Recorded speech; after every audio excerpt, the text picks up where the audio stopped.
Okay, so oh, yep, recording. So So sorry. Totally my bad. Started it now. you're totally fine. At least we got started on there. So yeah, retail therapy is a big one, y'all. So just taking a moment and assessing for yourself if that might be something that you struggle with, or if a family member does, so that way you can kind of keep each other accountable to it. Who we shop with also has a big influence on how much we're spending as well. So just being a little bit mindful of that.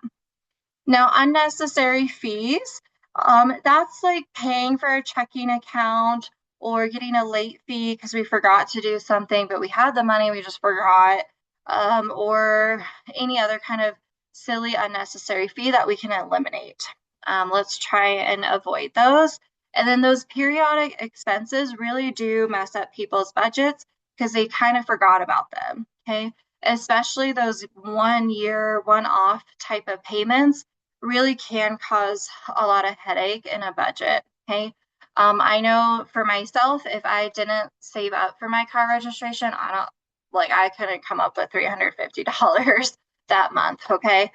So really making sure we're saving up for that expense throughout the year. So that way we have it in our checking account and we don't have to rely on credit. Okay. All right. So when it comes to avoiding budget busters, there's ways that we can help ourselves. So making a list and sticking to it, reviewing our budget as often as we can, and then waiting 24 hours. So especially online shopping, if we put it in our cart and then we close that app and we forget to go back to it for like a whole week, well, guess what? We really don't need that item then, and we can take it out of our cart, right?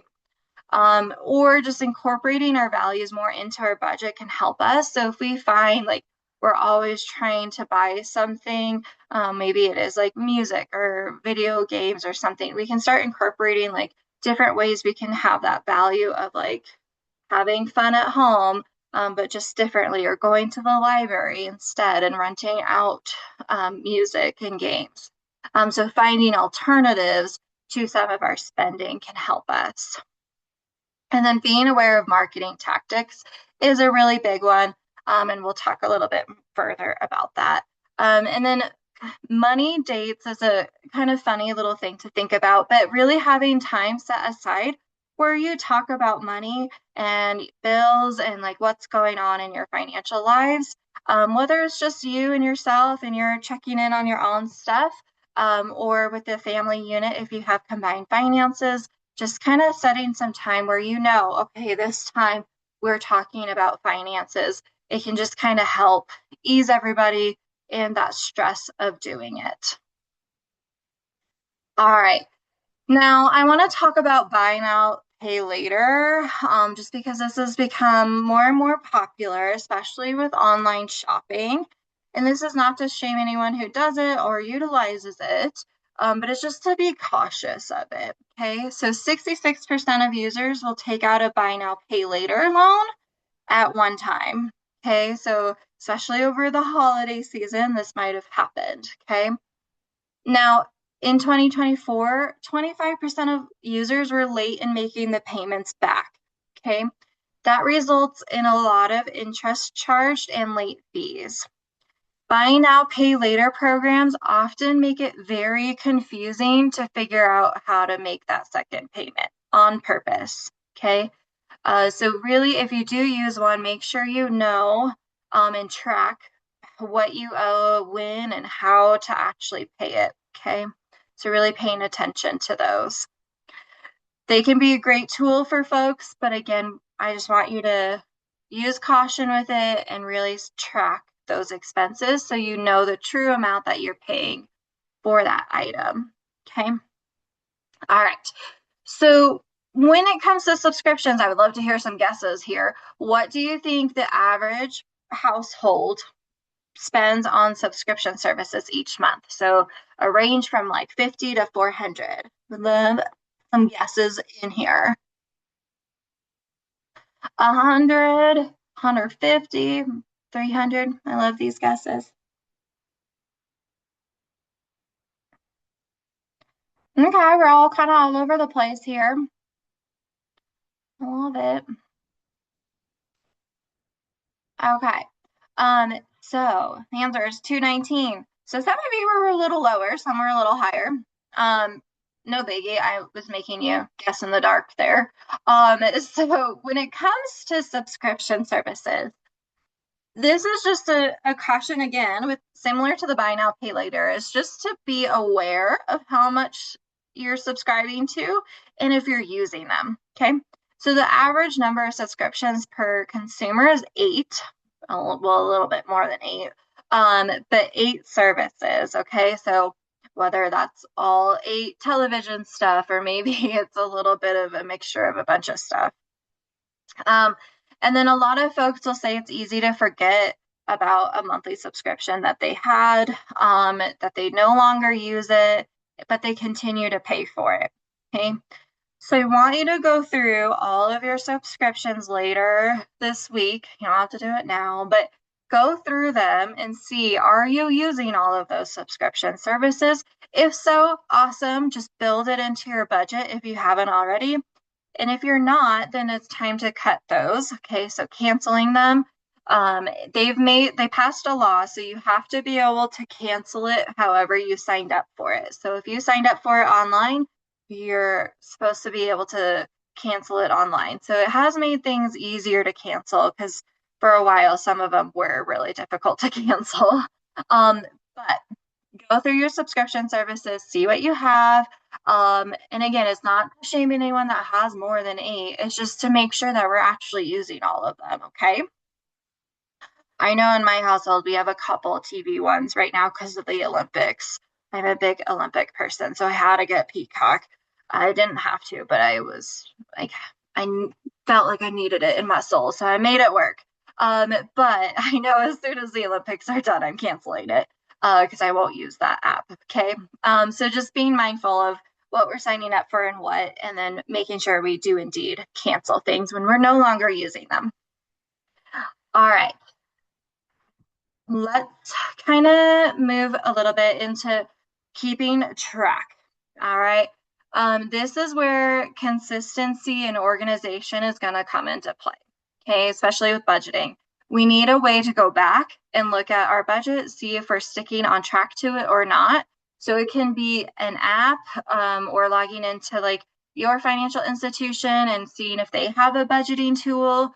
It can be notebooks. I do mine in a bullet journal and I go in and I'll color in as I save it. And so for me, that kind of gives me that funness of like saving, and I get to color in my journal while I do it. So figuring out a way where you're going to actually come back to it and do it. Okay. So this is that trial and error. Okay. Any questions on budgeting before I kind of move topics to us? Feel free to put them in the chat if you have questions on budgeting. I'm just going to talk about this idea of lifestyle inflation because this is kind of where we get into trouble with debt and where we can kind of help ourselves not overly spend.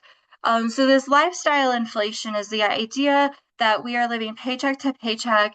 We bust our butt and we get that raise or that side hustle, and then we're like, oh, yay, I have this extra income. So then you upgrade something that doesn't need to be upgraded, or you just start to spend a little bit more out. Um, and you get back into this like cycle of just spending more money and then back to living paycheck to paycheck. And it's just this like continuous wheel.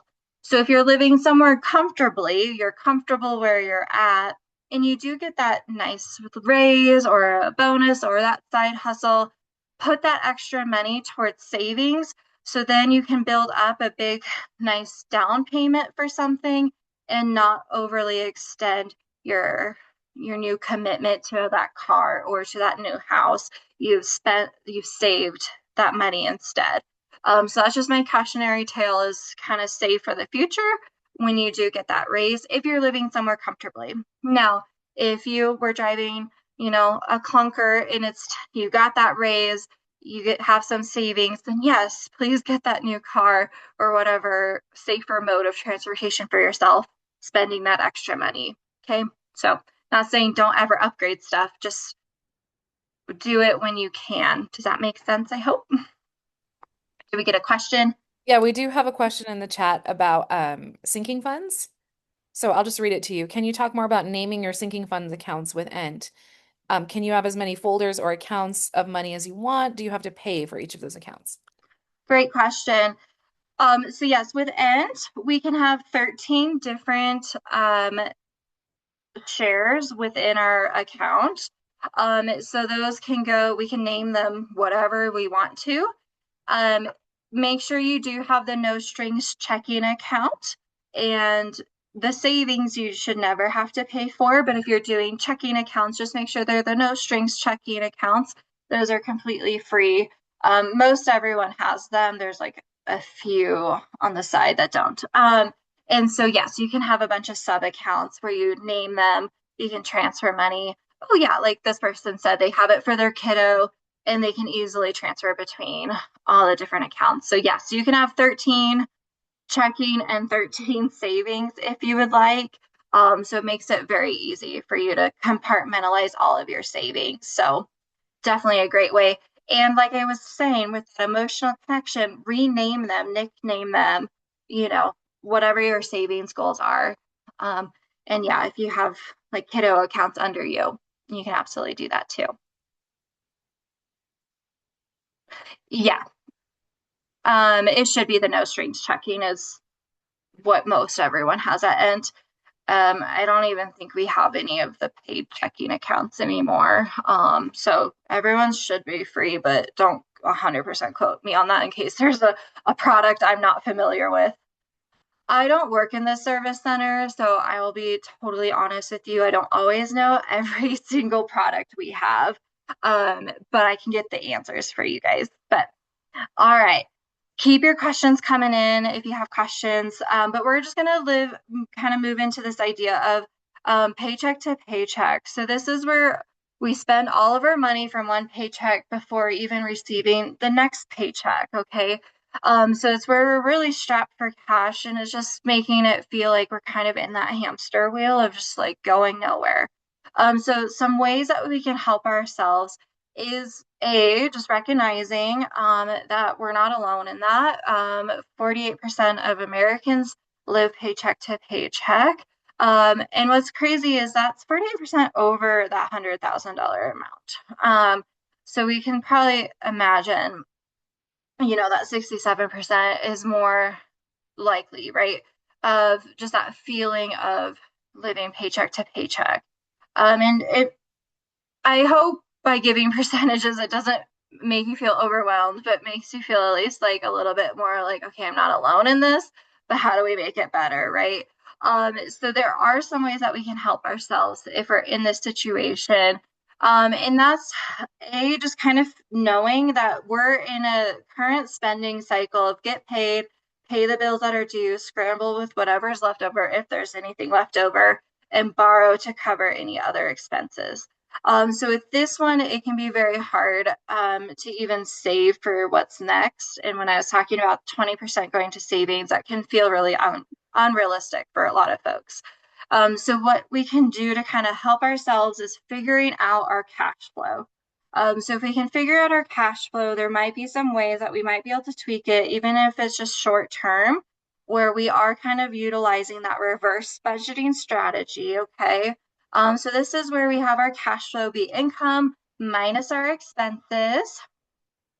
Um, and then making sure that obviously we want a positive cash flow if we're able to. So in order to do that, we either need to decrease our expenses or increase our income. So let's kind of dive through this just a bit. So to figure out ways that we can decrease our expenses is being aware of those store tactics and marketing. So we talked through a little bit, but checking for existing items and maximizing what you have. Anyone here like really good at meal planning? If so, put it in the chat if you're willing to maybe talk through how you meal plan, because that is a huge skill that is underutilized by a lot of folks. So with meal planning, it's really just figuring out how can we maximize that grocery budget and use like every part of that meat or every part of that vegetable, and really make it go further. Okay. And then being prepared with a list and a calculator can really help us. I know I started bringing a calculator to the grocery store, and that tremendously helped me with my grocery store budget of just realizing how much everything is costing. And then the biggest thing too, we can also shop online if we know we fall for sales tactics more so than others. Okay. I had to relearn the if it's on sale, it's for me mentality. So if anyone else is like that, just know, yep, you can shop online so you don't even see some of those sales things, and aren't prompted to buy it. Okay. Um, so definitely don't gatekeep either. Share with your community if you find a really awesome deal that you know others would appreciate too. The other way that we can kind of help our cash flow is setting those long-term goals and reevaluating our budget. So whether that's like figuring out, can we get cheaper car insurance, or can we maybe sell something, or asking for a raise or a secondhand job or a side hustle. Okay. Now, not all of these are going to be realistic for all of us. Sometimes they may work for one season, but not the next season, right? So just really figuring out, reevaluate your budget constantly can really help with this cash flow. And again, figuring out kind of this pathway of financial transitions of like, how long will this last us? If we do need to cut all of these expenses, like for how long will it help us get over this hurdle, and how can we create a new spending plan for ourselves, and is there any additional help out there, right? So there's a few programs that I like to highlight. One is Xfinity has a really awesome, like, low income driven internet subscription. It's $15 a month for theirs. And then I believe cable has one too. And then United Way has a utility program. So you may be able to qualify for that and get your utilities paid for, and then use that money to pay for other things. So there are lots of different types of resources out in the community. We might just have to get creative of how we're going to use one program and then use the funds for something different than what it was intended for. So really just kind of figuring out what it is that's out there for you. We do have financial coaches here at ENT. You do not need to be an ENT member to utilize them. And part of that goal for them is to find all of these resources in the community. So if you do need some additional support, they're free to kind of talk to and get some additional help. Now, when it comes to debt repayment, debt can be very stressful for a lot of us. It could be expensive and limit the amount of money that we can put toward other goals in our life. So figuring out how we can get our debt repayment down can be a significant help for us. So let's talk through different methods of debt repayment. First and foremost, though, we need to stay motivated, set achievable milestones for us, okay? Whether it's, small little ones or one big lofty one that we break down over time. And then really celebrating those wins, not monetarily, but just celebrating, acknowledging the hard work that we're putting in toward doing that. All right. So how can we do this? First and foremost, we need to get organized, okay? So checking and making sure. Ooh, thank you for whoever put meal prep stuff in there. All right. So when it comes to debt repayment, get organized, okay? So we're gonna get all of the information we possibly can on our credit cards, if we have student loans, medical bills, home and auto loans, and we're gonna gather the balance, the interest rate, the payment term, and how much our minimum payments are. Okay, so lots of information, but we're going to have it all listed out so that way it's easy for us to then figure out the best method to then pay it off. So I have a couple different strategies for debt repayment, so we're going to get into that. Oops, sorry, mouse wasn't working there. So the first one is snowball method. So snowball method, this is where debts are going to be arranged from the smallest balance to the largest balance. So we don't care about anything else, just the balances in this one. Now, with this, if we just have an additional $2 that we can put aside to debt repayment, we're going to put it toward the smallest balance first, okay? Or whatever amount we're able to, in addition to making all of the minimum payments. Okay, we're going to make all the minimum payments for everything, and then any additional, we're going to put toward the smallest balance. Once that smallest balance is paid off, we are still going to pay that minimum payment and that extra, but we're going to now move it to the next smallest balance because it's paid off. Okay. So we're building this big, nice snowball of payments that's just moving from balance to the next one. Okay. Based on the smallest balance first to the largest.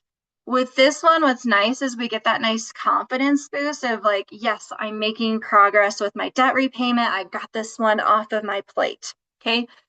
This one is not saving you money, but it's helping you get that momentum going. So this one might be a great one to start with and then switch to this one. And this one is the avalanche method. So with this one, we're going to arrange our debts based on the highest interest to the lowest interest. So this one's going to help us save the most money on that interest. Okay. But sometimes our highest interest loans or credit cards or whatever might have the highest, like the largest balance. So it might take time for us to feel the effect of us making improvements here, but it's going to save us the most over time. Okay. So that's why I like to start with the snowball, get that momentum going, and then switch to the avalanche method to then start saving more. Okay. Or eliminating the most expensive debt. Now, if either of these strategies aren't working, then what we can do is possibly consolidation. Okay. With consolidation, this is where we're going to take out a new loan. We're going to use that borrowed money to pay off all of our debts. So then it's just the one loan that we have to keep track of. This is really great if we're just over it, we have too much going on, we're missing payments or we're late on stuff just because there's so much to keep track of. So this might be a great way just to help us mentally. It may not save us anything, but it can really save us in that mental capacity of like, we just have the one thing to keep track of now. Now, some pros and cons with this method. One con is it's a new loan, so it is dinging our credit that we're getting a new loan out. And then a pro, though, again, it's just one payment that we're then keeping track of. But it can also be a cheaper interest rate than some of our credit cards. So if we have credit card debt and we can't roll it into like a 0% APR credit card for a while, then this might save us the most money because we're getting a lower interest rate for a loan versus a credit card. Okay. So there's some pros and cons with this one. Definitely talk to a loan service officer or financial coach if this might be a route you want to go. So that way you can ask all of those pros and cons. And then if we have time to, of course, I can talk about it later. Now, other ways that we can kind of help ourselves is refinancing our loan modifications. So with this one, if our credit score has improved since we got a loan, then we can consider this because it's going to take into effect that new credit score. So we might get qualified for a lower interest rate, saving us more money. Or if we want to change that payments cycle, so if we just want it to be paid on the 15th instead of the 1st, we can kind of go through a modification in that way. So that way we're just changing the dates on ourselves to make it easier for when we're getting paid or whatnot. Okay. So the refinancing can be a great solution if rates have gone down or our credit score has gone up since we opened that loan. Okay. Okay. So with debt, it can be a lot to unburden. And oftentimes you might get some of this on the radio, especially I hear debt settlement on the radio a lot. So I want you to know the difference between a debt management plan versus a debt settlement program. Okay. So a debt management plan is a partner that's going to help negotiate for you. You're going to continue making payments to those loans, to those credit cards, whatever your debt is. So you're going to keep your payment history up. And and they're going to negotiate better terms for you, better interest rates, etc. It will have an initial hit to our credit that we're going into a debt management plan, but it's not going to drop as low as if we went into a debt settlement program. So a debt settlement program, those are going to be those lawyers, the cease and desist letters. The lines of credit will then go to collections, okay, and they're going to try and settle for less than what's due. If they do settle for less than what's due, then you're going to pay taxes on that. Okay, whatever your income tax is, you're going to be paying income tax on the difference. So if you had $10,000 that you owed and they settled for $2,000, that $8,000 that they wrote off, that is going to be considered income tax for $8,000. So you'll get taxed on that. Okay, so it does have tax implications as well as that credit score dip. Okay, debt settlement programs have a lot of fraud happening where people are posing as debt settlement programs where they're really not. So if you are going to go into a debt settlement program, please, please, please vet, research, do your homework with it, and make sure you're going with a company that like is true and real, because we are seeing a lot of people, unfortunately, getting scammed in that arena. Okay. Debt management plans are usually you can go to your financial institution and they will have a partner that they vetted for you that they can go. We use a company called GreenPath for our debt management plans for folks. Okay. Okay. We're going to transition to credit. I know that's like a hard transition to credit, but it does kind of make sense with repayment. Ooh, I love all of these recipes. Okay, fabulous. Yes, y'all, community is the best. So, all right. So when it comes to credit, and I know it's a weird segue, okay? But it's important to understand how credit works. So that way you guys are using credit responsibly. So when it comes to credit bureaus, TransUnion, Equifax, and Experian, they used to be regionally based. So oftentimes here in Colorado, most folks are going to use Experian more than the other two, just because that regionally was what we had here before they went national. Now, they do not create the scores. The bureaus do not create our scores. It is FICO and Vantage that are creating the credit scores, okay? So those two, they kind of work like a GPA. So if you remember back all the way back to high school and we had a GPA and some people had like a weighted GPA if they were an honor system or whatever, that's very similar to FICO and Vantage, okay? They're the ones creating that score. So let's kind of walk through this. So this is the FICO scoring range, 300 to 850. We're not going to automatically be in that poor area. It's going to be multiple mistakes in time that dragged us down into poor category, but we can drag ourselves back up out of it, okay? It'll just take some time and know-how to do that. What we're striving for is that 740 and above when it comes to FICO score, okay?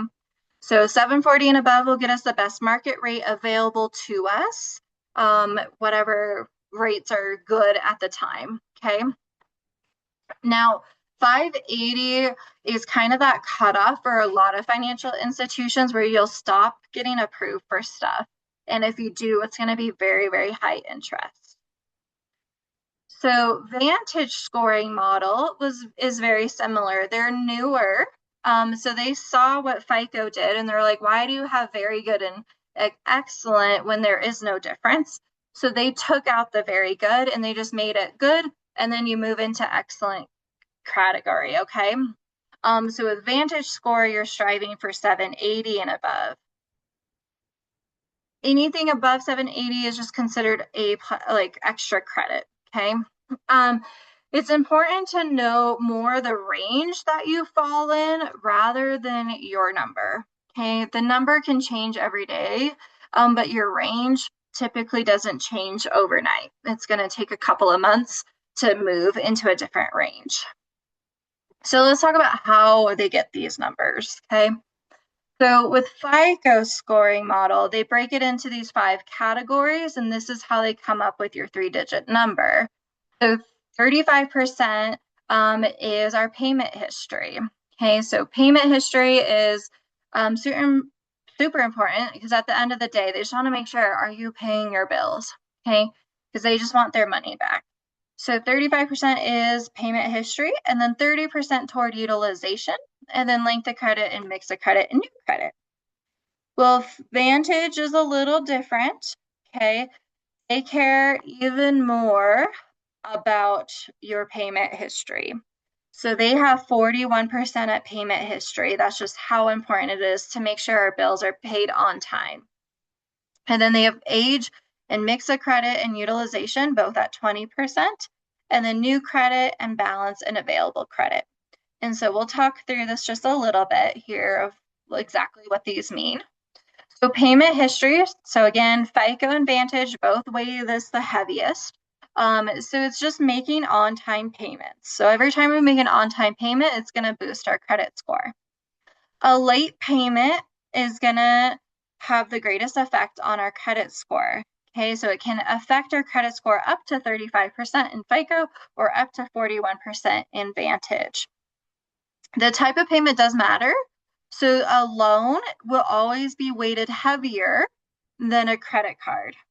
Okay, so if we know we can only make one of those payments, make the loan payment and then deal with our credit card later. Okay, because it'll affect our credit way more to miss that loan payment than a credit card. Now, for payment history, it's considered a late payment when it's 30 days past due, and then every 30-day increment that it continues to be past due up until 10 years. Okay, so that's where we'll see people in the poor category, they'll have a late payment that's like 9 years old at that point. Okay, so it's really important that we make sure we have those payments. And if we know we're going to be late, just communicate. There's often different ways that your loan person or the credit card can help make that payment not be considered a late payment. Okay, whether it's just paying a little bit to satisfy that payment history or not. So definitely pay attention to when due dates are so we make sure those are on time. Now, capacity and utilization is the one that has a lot of myths out there or misconceptions. So this is the balance that's being reported to the credit bureaus. So that is usually the statement balance. Okay, so whatever your statement balance is, that's what they're reporting to the credit bureau. And they want to see that you're using your credit cards, but not too much. Okay, so they want you to be spending around 0 to 30% on that credit card, but not going over that. Okay, so 0 to 30% we're building credit, and then 31 to 50% we're not helping or hurting our credit score. And then over 51% utilization, that's when we start harming our credit. So you're like, cool, what do all these percentages mean? So let me give you an example. If we have a credit limit on a credit card of $1,000, just to make our math easy for ourselves. So you have $1,000 credit limit and we spend $300 that month on it. We are at that 30% threshold, so we're building credit, okay? If we spent $800 on that $1,000 credit card, we're harming our credit. Okay, even if we can pay it off in full at the end of the month, it doesn't matter. It's how much we used on it. Okay, so if we are using our credit cards more like that, so if, for instance, we do have that $800 balance on there, what we can do is make more payments throughout the month to get that ending balance lower than that 30% threshold. Okay, so in that example, I would make a $500 payment before the due date and before it posts as a statement balance. So that way our utilization is at that 30% or lower, okay, to be building credit. You can have $0 be reported every month, and you're going to be building credit just by simply having a credit card. Okay, so you can have $0. You do not need to let anything roll over. You do not need to let anything carry over to be building credit. Okay, so there's no reason for any of us to have to pay that credit card interest because we're going to budget for what's on there and pay it off in full every month. Okay. Ideally, in an ideal world. Okay. So that's how we can build credit for free is by having that credit card with no annual interest or annual fee and then not paying interest on it by paying it off in full every month. And we'll be building credit. Hopefully that makes sense for you. So look at your credit limits and then take 30% of that, and that's where your ending balance should be. And think of that as your credit limit more so than your actual credit limit to be building credit. Okay. All right. So length of credit and age considers the overall credit history as well as individual accounts. So if we're opening and closing accounts constantly, we're going to be shrinking that average age quite a bit every time we're doing that. But if we're able to keep a long history of credit, that's going to help build our credit score. So if we have a really old credit card that we opened up when we were young, try and keep that as much as possible. So that way your average age can be big. And yeah, you're definitely not alone in that utilization piece. So crazy there. But yeah, so length of credit, overall age, just keep accounts open if you can. And then new credit, y'all, will always hurt us. So this is the only category that always hurts us. The rest are either or. Okay. So new credit always hurts. And that's opening up credit cards or loans or whatnot. Okay.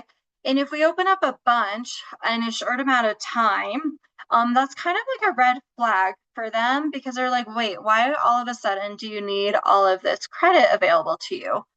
So that's why it kind of is a bigger dip for us because it's like, oh no, what's happening in your life? Okay. So retail cards do count as regular credit cards on your credit history. Those can be really hard to say no to depending on the salesperson, but just know it does hit your credit just the same way as a regular credit card. Okay. Now, a hard hit, I just want to address this. A hard hit is when we apply for a credit card or a loan or an apartment complex and they're pulling our credit. Okay. It is when we are initiating a credit instance. A soft hit is when we ourselves are pulling our credit report or when we're looking at like CreditWise or Credit Karma and just seeing our number. Those are not hurting our credit scores. Okay. So us just kind of taking a peek, looking at our credit is not hurting us. It's considered a soft hit. Okay. Or when we get like pre-approval in the mails, those are not hard hits. Those are soft hits.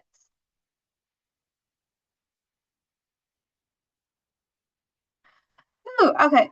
That's a good question. So the question is, why are we increasing our loan capacity availability if the point is financial freedom is to be loan free? So I would argue that financial freedom isn't to be loan free, it's just to be able to afford all of the things that we want to. So yes, loans can be a burden, but they can also be a way that we can afford nicer things. So I'm in the kind of mindset that it's okay to have loans and credit cards as long as we're managing and budgeting them. So different takes on that. So I know like if you follow Dave Ramsey's stuff, he's definitely not about loans or credit, but we need credit for a lot of things. So just knowing how to understand credit is really helpful, whether it's a loan or something else. But I mean, we need credit cards if we just want to go on an airplane. So it's just, or travel somewhere usually. So that's why I don't think it's always important to not have any sort of credit happening. So my take on that. Um, but okay, mix of credit is having a mixture of stuff. So as you get financial products is just going to help build our credit scores. So having credit cards and installment loans. Now, this is only a small portion of our credit score, so it is 100% not worth it to open up a credit card if you have no desire for one, just for the sake of mix of credit, or to go out there and get a loan just for the sake of mix of credit. But this one is hopefully offsetting the new credit. Okay. So hopefully new credit and mix of credit are kind of canceling each other out here. Now, Vantage has like a few little additions that FICO didn't. So Vantage helps us out a little bit here with the balances. So when you first get that loan, it'll hurt us a little bit in this category, but as we're paying that loan down, it's going to help boost our credit. So then hopefully when we close that loan account and that closing of the account and our length of history, right? This balance percentage will then kind of offset any kind of negativity with paying off our loan. So it's rewarding us for paying off our loans, which is nice. And then available credit here, it also gives us even extra points for having available credit but not using it. Okay. So Vantage just kind of has a little additions. Now, a few things I want to mention with credit is that medical debt no longer is a factor in our credit scores, which is a huge relief for a lot of Americans. So those should not be affecting your credit score. They may still show up in your credit report, but they are not a factor in your credit score. So hopefully that's helping folks. So when it comes to credit cards, especially making sure, again, we're paying them on time or early, so we're helping both of those categories. And then making sure we are aware of that interest rate if we do let stuff roll over, so we know how much we're truly paying for that item. And it can be a free tool for us by having a credit card with no annual fee, and we pay it off in full every month.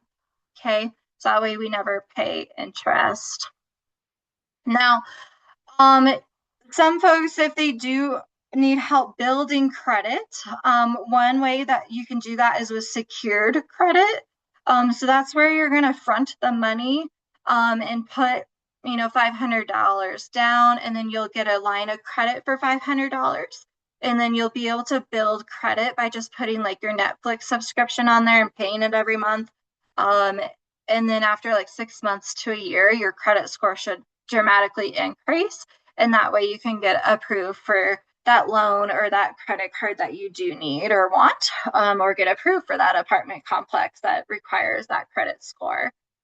So the other big thing though is, again, paying on time is going to boost our credit. So I can't emphasize that enough, of making on-time payments for things.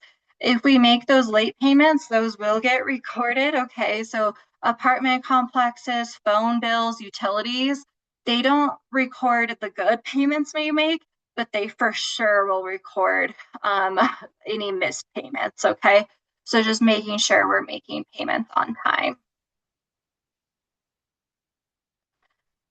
Okay, perfect. I love y'all sharing some stuff in the chat. Okay, so assessing your credit report, I highly recommend y'all doing this. Again, it does not hurt our credit score to pull our credit report. So go to annualcreditreport.com, or you can go to the three bureaus themselves, whatever you feel more comfortable doing. And then pull the credit, making sure all of that information is indeed correct and is accurate. Okay. And then on there, you can then freeze your account. Okay. So freezing our account helps prevent identity theft. So even if you don't utilize credit at all, I still recommend you going and freezing your credit, so that way no one else is going to be utilizing your social security number and your name. So making sure, again, that you know your full name, social security number, or tax identification number. You can use your TIN number, and then date of birth, email, and any current addresses. Sometimes they'll ask for the past 2 years, or I've seen it too where they've asked the last 5 years where you lived. So it just kind of depends. So just making sure you kind of know all of that information. And it will ask you to create a PIN number. Very important you do not forget that PIN number, because you're going to use that PIN number to unfreeze your account when you want to go open up a new loan or credit card or apartment complex. Okay. So that PIN number is very crucial. If you forget your PIN number, it is a headache in itself to prove who you are at that point. Okay. So if you freeze your account, make sure that PIN number is something very locked and loaded in your brain. Okay. So we're going to transition paying for college. I'm just gonna check the chat just really quickly, making sure there's no other like little things I missed here, but I'm loving a lot of these food stuff that you guys are kind of giving each other. Oh, yes. Okay. Perfect. Okay. Does credit increase prices because the ratio of buyers to goods increases? Um, I don't know if I fully understand the question, but I'm gonna attempt what I think you're asking me. Um, so when it comes to credit cards in particular, um, does credit increase prices because the ratio of buyers to goods? I don't think credit increases prices. Um, it's definitely just more the economy that's causing prices to increase or decrease. So try rephrasing your question if I'm not fully understanding it, but because I want to make sure it's good. And then I love this question of what's everyone's favorite budgeting tool or app, especially ones that automate it for you. Yes, look for free ones. Don't pay for an app. A lot of folks will recommend to me Good Sheets. That's one that is recommended quite a bit. And then a lot of financial institutions actually do have a budgeting app that you can incorporate like all of your accounts into one and it'll create it for you. So those are just a few, but I would love to hear from others. Oh, okay, thanks, James. Um, no, if anything, it just causes more competition in the market. So I actually studied econ. So if you really want to get like crazy into this with me, I would be happy to meet you for coffee and we can discuss some macro econ there. I will put my email in the chat if you want to take me up on that. All right. Let's transition to paying for college or saving up for it, or if you yourself are going back to college, what that might look like. Okay. So financing higher education. So there's tons of grants out there and scholarships. Last year alone, about like $2.3 million here in Colorado in scholarships and grants did not get sent out because no one applied to them. Okay, so there are a lot of scholarships and grants that are out there that people just are not applying for. So make sure if you have little ones, when they get to kind of that middle school age, and then especially in high school, they start looking at grants and scholarships that they can apply for. And then once they are that senior or you yourself, you can look into work study programs where they will help pay for that tuition by working on campus. Okay, oftentimes those positions also come with a higher pay than a student who's not in the work study program. So kind of nice there. Now, with a savings plan, there is 529s and Coverdale accounts. Those sometimes do not make that much money. Okay. So they are retirement like accounts, but they're earmarked for school. Okay. Now you can get them at banks and credit unions, and they're usually state specific. Um, which is also the other con to them is that like if your kiddo wants to go out of state, this 529 plan that you set up for them may not even work for them. So there's a lot of cons to the 529 plan, more so than I would say pros. So do your research on those programs if you are looking into a 529 plan or a Coverdale account. Oftentimes you can save more or invest it in different types of accounts for more than what you would get in a 529 plan. So I just did a little looky this morning and it looked like a high yield savings account at 3.5% was making more than the average 529 Colorado plan was with their interest rate that they were getting. Okay, so it may not be worth putting it into that type of account. Okay, that's my little thing on that. Now, loans. Most of the time, most of us will get loans. So with federal loans, we have to fill out the application, the FAFSA.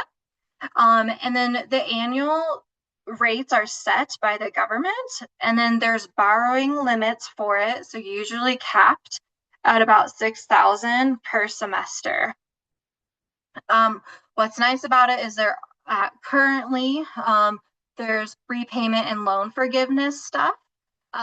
So you can definitely kind of get into those. Sorry, I was just reading a comment. Yay. Okay, good. I'm glad you found one that makes sense for your 529 plan. There are some good ones. So make sure you do your research too with them. Okay, and then private loans, those are going to be with, your credit, like credit unions and banks.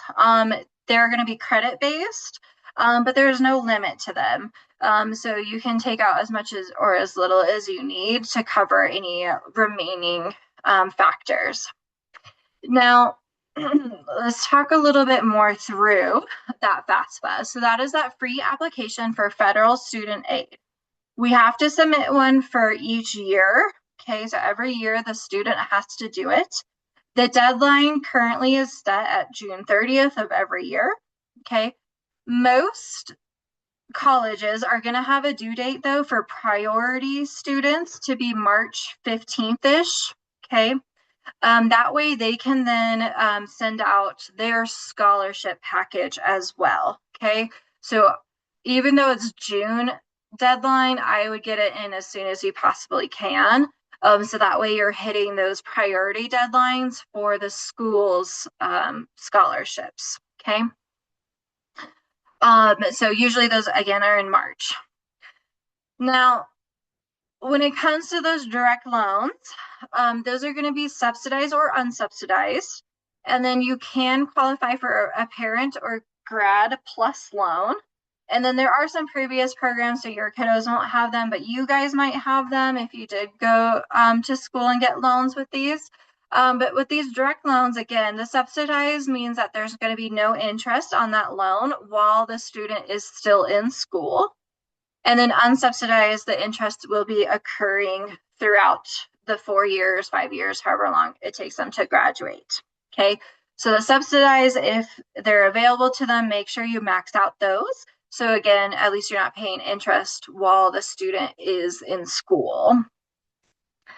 Now, payment terms. This applies to not just student loans. Okay, this is also like a car loan or any other type of loan. Okay, so the longer the term is, the more you're gonna pay in total. Okay, so yes, that monthly payment is lower, so it might be easier for us to budget for that expense, but the overall cost of that loan is dramatically more. Okay. So just kind of keep that in mind whenever you're doing any sort of loan, is what is the term and the interest rate.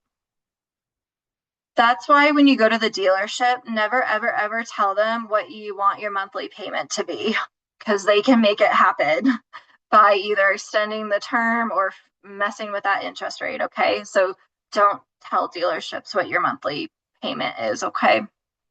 All right. So the shorter the repayment term, the less we're going to pay in interest over time. So this is an example of where we can have like a standard student loan of a 10-year repayment plan or apply for an extended loan. Again, it helped our monthly budget, but it didn't help our total payment. And this is for the Colorado average of $37,000 student loans. Okay.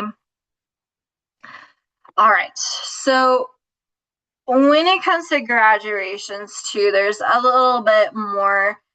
So again, we can kind of set up different types of repayment plans that are available to us. So the graduated student loans, we can have it be tiered. So every 2 years, it'll increase in the monthly amount. So it starts us off low. So maybe in that entry level position, we have time to build up our income over the years. So that's kind of what this is showing. Now, when it comes to income-driven repayment plans, first off, they are available now, but every election season, student loans is different. So every 4 years, I feel like it's a little different of what's available to us. But right now, we do have income-driven repayments. So that'll consider the loan eligibility and the financial situation of the student. And it will consider if it wants to extend that repayment or be forgiven. And then a percentage of the discretionary income. So this does look at the poverty line of America, and it sees where you fall on that poverty line.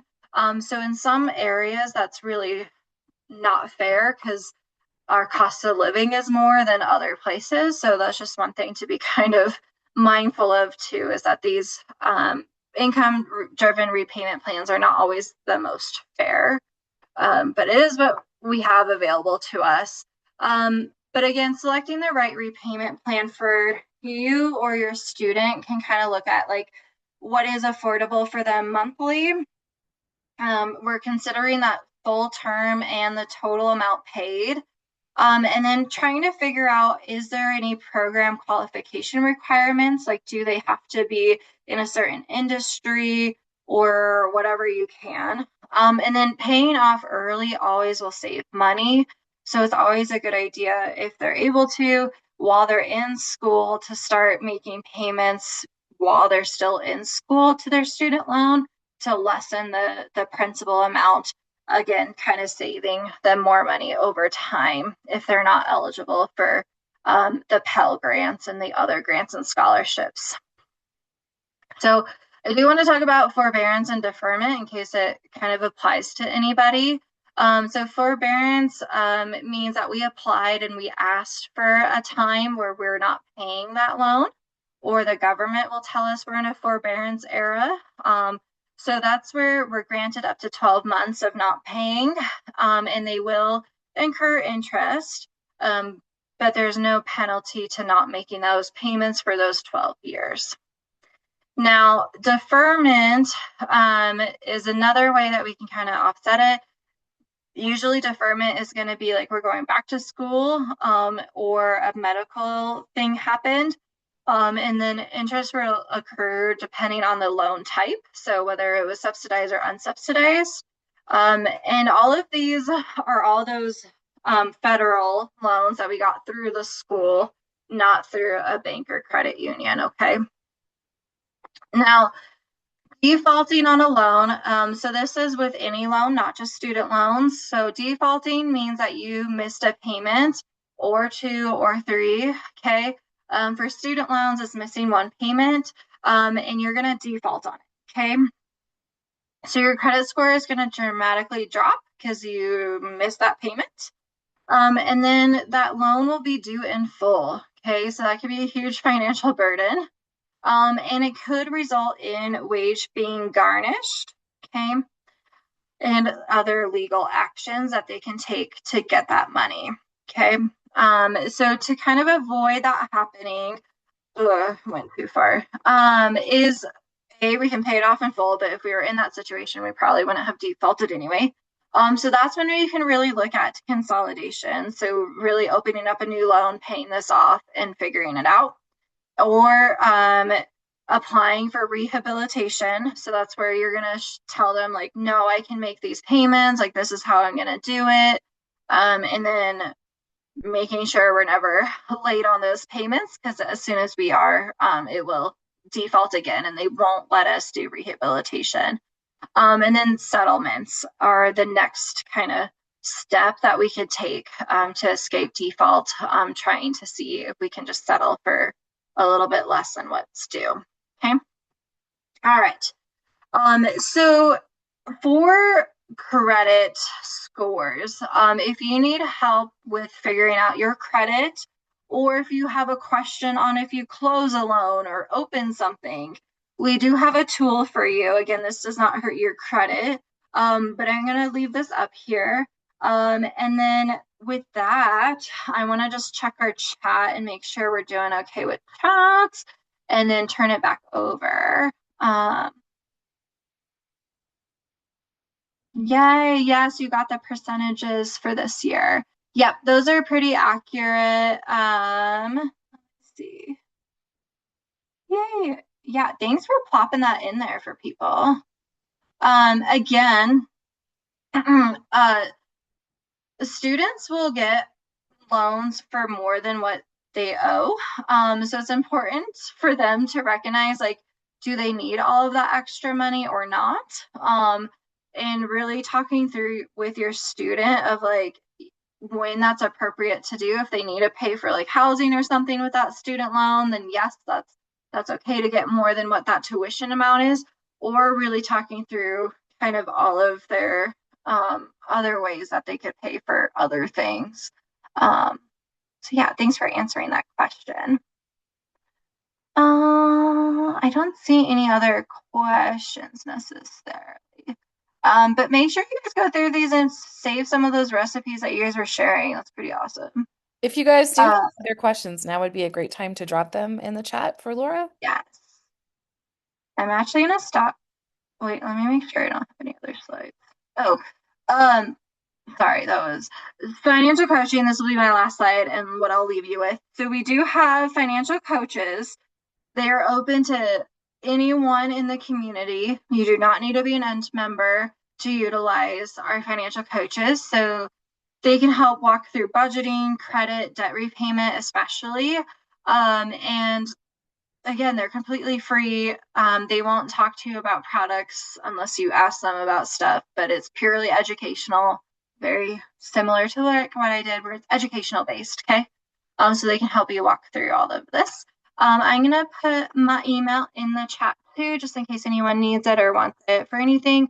And then I will send Parents Challenge the email template, and then y'all can disseminate to anyone who would like it. So okay, I'm gonna stop sharing my screen so you guys can do closing remarks. Okay, thank you so much, Laura. That was great. I love all the practical, really implementable tips that you gave us tonight. So let's give a big round of applause to Laura. You can give her a thumbs up or drop her an emoji.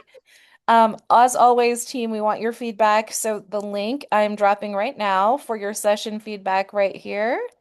Okay, so you're going to go to that link and fill out the feedback form.